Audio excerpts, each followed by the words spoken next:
انہوں نے موسیٰ علیہ السلام کی بہن یعنی اپنی بیٹی یعنی موسیٰ علیہ السلام کی بہن کسی کہا کہ ذرا موسیٰ علیہ السلام کا سراغ لگاؤ. سراغ کا مطلب کیا ہے؟ من کے پتہ لگاؤ، ٹھیک ہے، معلوم کر لو، ٹھیک ہے.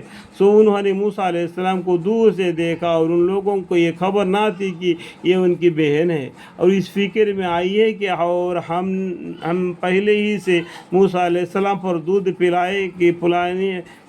پلانیوں کی بندش کر رکھی تھی. سوائے اس واقعہ کو دیکھ کر کہنے لگے کہ یعنی موسیٰ علیہ السلام کس کا بھی دودھ نہیں پیتے تھے، تو وہ رونے لگے. تو اس ٹائم پر ان کی بہن آ گئی. کیا میں تم لوگوں کو کسی ایسے گھرانے کا پتہ بتاؤں جو تمہارے لیے اس بچے کی پرورش کرے اور وہ دل سے اس کی خیر خواہی کرے؟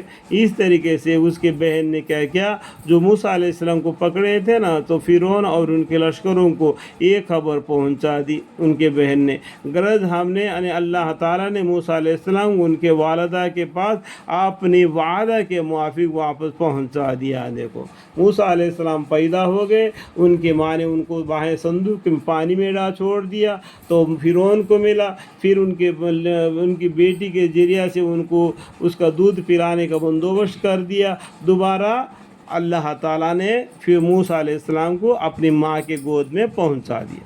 الحمدللہ آپ پہنچا دیا تاکہ ان کے آنکھیں ٹھنڈی ہو اور تاکہ فراق کے غم میں نہ رہے اور تاکہ اس بات کو جان لے کہ اللہ تعالیٰ کا وعدہ سچا ہوتا ہے.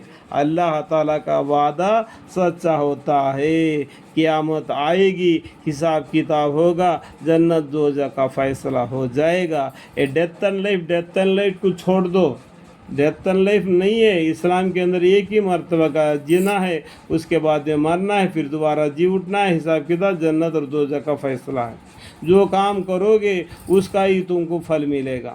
آپ دنیا میں جو بینز بوجھو گے وہی بینز تمہارے لیے کل وہ آ جائے گا. اس بات کو سمجھ لو، ٹھیک ہے. افسوس کی بات ہے کہ اکثر لوگ اس کا یقین نہیں رکھتے، اور جو پرورش پا کر اپنی بھری جوانی کی عمر کو پہنچے، یعنی موسیٰ علیہ السلام بھری جوانی کو عمر کو پہنچے اور قوت جسمانی علاقیال سے درست ہو گئے، یعنی بالکل جسمانی کے حالت میں بہت تنگ تھے اور دماغ سے بہت تازے تھے.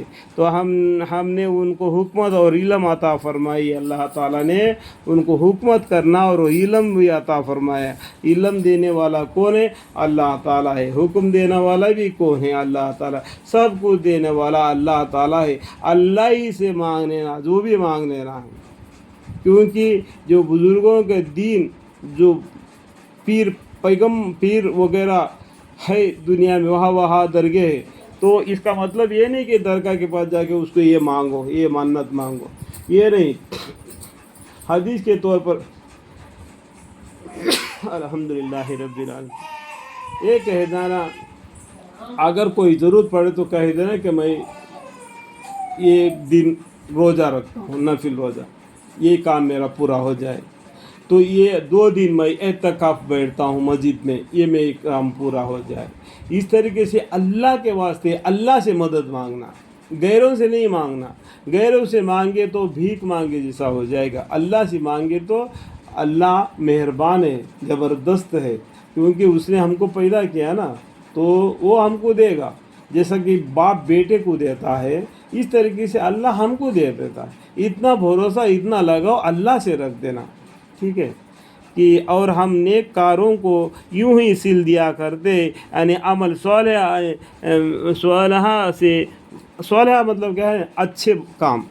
عمل صالحہ مطلب کیا؟ اچھے کام. فیضان علم میں کہتا کہ اللہ تعالیٰ کے علم میں